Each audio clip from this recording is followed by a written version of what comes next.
পুরান ঢাকার গলিগুলো সকালবেলায় অন্য রকম থাকে। সূর্য ঠিকঠাক ঢুকতে পারে না, তবু আলো কমও হয় না। রোদ আর ছায়ার এই টানাটানিতে দেয়ালের রঙগুলো যেন আরও পুরানো হয়ে ওঠে। রাশেদ প্রতিদিন এই গলি দিয়েই হেঁটে যায়। একই পথ, একই ইট, একই বাঁক।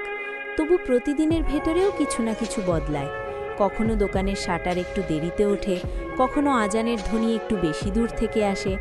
সে থামে না, থামলে ভাবনাগুলো ধরে ফেলে। রাশেদের বাড়িটা গলির একদম শেষে। লোহার ফটকটা খোলা থাকলে বোঝা যায় ভেতরে এখনো মানুষ আছে, জীবন আছে। উঠানে ঢুকলেই পুরানো আম গাছটা চোখে পড়ে। গাছটার ছায়া দুপুরে যেমন প্রশান্ত, সন্ধ্যায় তেমন ভারী। রাশেদ অনেক সময় এই গাছটার নিচে দাঁড়িয়ে থাকে। দাঁড়িয়ে থাকা এটাই তার সবচেয়ে বড় অভ্যেস। সেদিনও দাঁড়িয়েছিল। বাড়ির দোতলার বারান্দা থেকে হালকা শব্দ এলো, খুব স্পষ্ট না, যেন কারো হাঁটার শব্দ আর শাড়ির আঁচল ছুঁয়ে যাওয়ার আওয়াজ। রাশেদ তাকায়নি। তাকালে কি হয় সে জানে না, জানতেও চায় না। তবু চোখ আপনা আপনি উঠে যায়। সায়রা দাঁড়িয়েছিল বারান্দার রেলিংয়ে ভর দিয়ে। সন্ধ্যার আলো তখন ধীরে ধীরে নামছে। আকাশে হালকা নীল, তার ভেতর কমলা রঙের ছোপ। সায়রার মুখে আলো পড়েছে এমনভাবে যেন আলোটা তার নিজেরই। দুজনের চোখ এক মুহূর্তের জন্য মিলেছিল, খুব ছোট মুহূর্ত। কেউ হাসেনি, কেউ মুখ ফিরিয়েও নেয়নি। চোখের ভাষায় কোনো বড় কথা হয়নি, শুধু একটা স্বীকারোক্তিহীন উপস্থিতি। পুরান ঢাকার বাড়িগুলোতে মানুষ কাছাকাছি থাকে, কিন্তু কাছাকাছি থাকলেই যে কাছের হয় এমন কোনো নিয়ম নেই। রাশেদ আর সায়রার সম্পর্কটা ঠিক সেই মাঝামাঝি জায়গায় দাঁড়িয়েছিল, না বলা, না অস্বীকার করা। রাশেদ ওপরে ওঠার সময় খালাম্মার কণ্ঠ পেল, এই যে রাশেদ, হাত মুখ ধুয়ে আয়, মাগরিবের আজান পড়বে এখনই। আচ্ছা, এক শব্দেই তার জবাব শেষ। আজানের ধ্বনি যখন উঠল, তখন ছাদের ওপর হালকা বাতাস বইছে।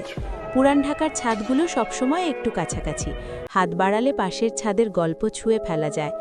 রাশেদ দাঁড়িয়ে রইল ছাদের এক কোণে। আজান শেষ হলে শহরটা কিছুক্ষণের জন্য থেমে যায়, যেন সবাই একসাথে নিঃশ্বাস নেয়। পাশের ছাদে সায়রাকে দেখা গেল। সে একটা ছোট গাছের পাশে দাঁড়িয়ে। রাশেদ জানে ওই গাছটার নাম সে জানে না, তবু গাছটাকে তার পরিচিত মনে হয়। সায়রার মতোই চেনা, কিন্তু পুরোপুরি জানা নয়। আজ বাতাসটা ভালো না? সায়রার কণ্ঠ খুব স্বাভাবিক, যেন অনেক দিন ধরেই কথাটা বলা বাকি ছিল। রাশেদ একটু থেমে বলল, আজ শহরটা চুপচাপ। পুরান ঢাকা চুপচাপ থাকলে ভালো লাগে, সায়রা বলল। কম কথা বলে তখন। রাশেদ হালকা হেসেছিল কিনা নিজেও বুঝতে পারেনি। সে জানে সায়রা এমন কথাই বলে যেগুলো শুনলে মনে হয় কথার চেয়ে নীরবতাই বড়। দিনগুলো এভাবেই চলছিল, কথা কম, দেখা বেশি, চোখে চোখ, কিন্তু ভাষা সাবধানে। পুরান ঢাকার সন্ধ্যাগুলো তাদের দুজনকে একই ছাদের নিচে এনে দাঁড় করাতো, কিন্তু একই গল্পে নয়। একদিন হঠাৎ সায়রার পড়ার টেবিলে একটা বই পড়ে থাকতে দেখল রাশেদ, রবীন্দ্রনাথের গল্প সংকলন। সে কিছু বলেনি, শুধু বইয়ের মলাটটা দেখে বুঝে নিয়েছিল এই মানুষটার ভেতর কোথাও নরম একটা জায়গা আছে, যেটা খুব জোরে ডাকলে ভেঙে যাবে। রাশেদের নিজের ভেতরেও ছিল এমন জায়গা, সে সেটা কাউকে দেখায়নি, দেখাতে শেখেনি। দিনের পর দিন ছোট ছোট ঘটনা জমতে লাগলো।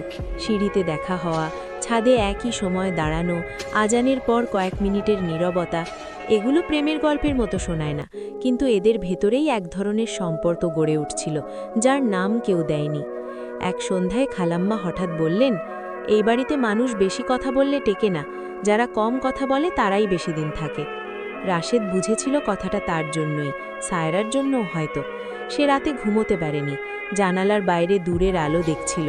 পুরান ঢাকার আলো কখনো ঝলমলে হয় না, সবসময় একটু ধূসর। সেই ধূসর আলোর ভেতরেই তার ভাবনাগুলো আটকে রইল। ভালোবাসা কি এমনই হয়, নীরব, ধীরে, কোনো ঘোষণা ছাড়া?